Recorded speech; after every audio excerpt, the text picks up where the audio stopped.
I take your point about the involvement of students and the importance of student involvement in where things are heading and why we need to learn new skills that you're not teaching us, and any number of other issues that students may be more acutely aware of than faculty themselves, or maybe care more about than faculty may seem to be.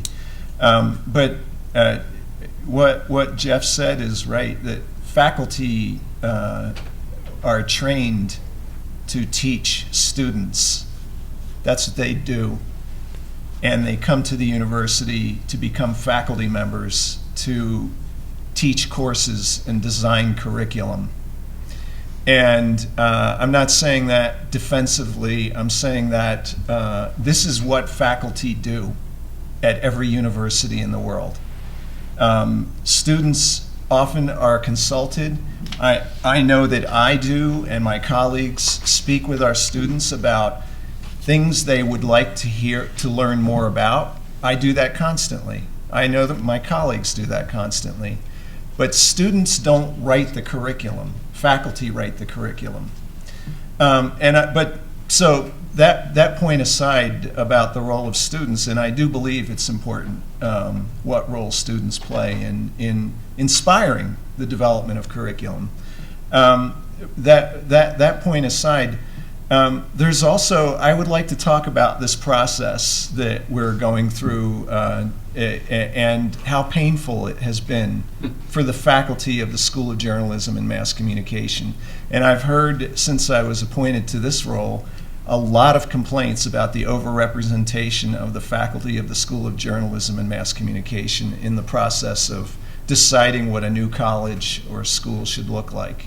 And I think that that's kind of an unfair treatment of what's actually happening, because it's a very open process, and it includes people from the arts and the humanities, and there has been a wide open welcoming of people from a lot of disciplines.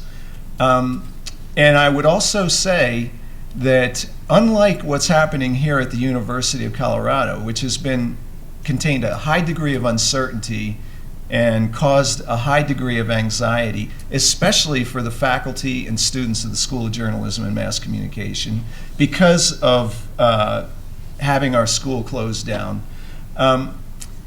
It could have been handled in a different way that would have been far less bottom-up than even you're talking about. Which is what's happened at many universities, and typically is what happens at universities, is that the president or the chancellor says, I don't want that department to exist anymore. They consult the regents or whatever their governing body is, and they close it down. Or they say, we're going to shove these two things together even though the faculty have never met each other before. And that's not what's happening here.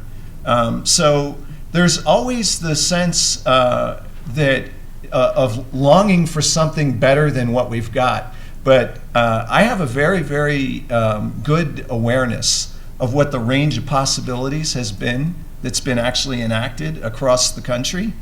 And this is by far, from what I have seen, the most open process I have seen in engaging faculty in the designing of curriculum and in the designing of a new opportunity for colleges and a college and departments, whatever we become. I'm reluctant to put a name on what the entity, but I'm confident that something good is going to come out of it, and it's a very different process than what has been allowed at just about any university that has had a major restructuring of this field. Others? Ma'am? Oh, sure. I didn't mean in any sense to say that the faculty wasn't valued. That if that's what it came across. No, that wasn't I was just telling you what the process of curriculum development is like. My suggestion was that the faculty be even more empowered to to take charge of the process, to steer the process, to put in other kinds of things about the process. And Jeff mentioned we are in the process of inviting speakers to come to campus from outside, people who have expertise, who we feel will bring valuable perspective on what we're doing. So a lot of what you've suggested is stuff that we're thinking about a lot and working on.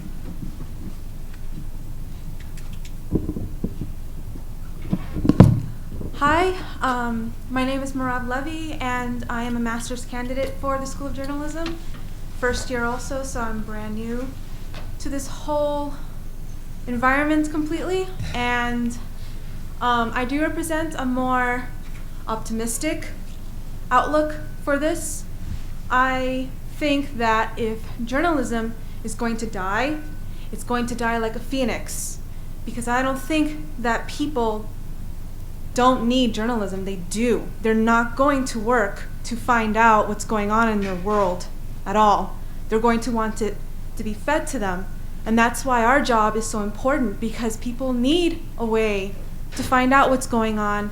So I don't think that it's really going to die in a sense that there's going to be a Grim Reaper and there's going to be a grave. I don't think it's going to be like that at all.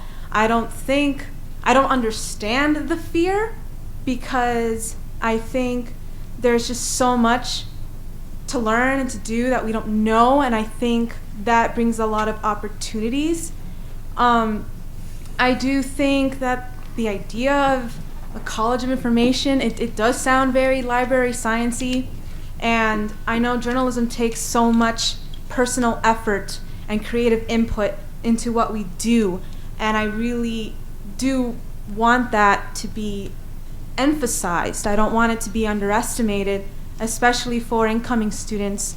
As far as the curriculum goes, I have noticed that we have a lot of members on that table that are outside the School of Journalism, which I was surprised to learn. And I want to know, especially for the film studies and dance, I want to know what is it that you guys have to offer to us, and why is it that you're so interested in journalism in particular? Like, what are we going to learn from you in particular? So. Well, I'll let them answer if they wish, but again, to make it clear, we're not talking about a college that's going to have one curriculum. I think that for students inside the journalism and mass communication, where there's a unified faculty delivering a small range of degree programs, you have a particular kind of model for the development of curriculum. Those are people who come from College of Engineering with 6 departments, or College of Arts and Sciences with 35 or whatever it is. We're used to the fact that there's a wide range of students who are doing, and faculty who are doing very different kinds of things. But the point is to try to find as much convergence between those areas as possible, and that we think that here, we're not trying to create another College of Arts and Sciences, but that here, around a certain set of issues, there's ability to bring people together that will inform education. It will inform education in journalism, but it might inform education in computer science, or it might inform education in film studies, or something else. So we're not saying that as a journalism student you're going to take dance, though I'm sure you would benefit from taking a class with Michelle. But I don't know whether you guys want to say anything in particular, James.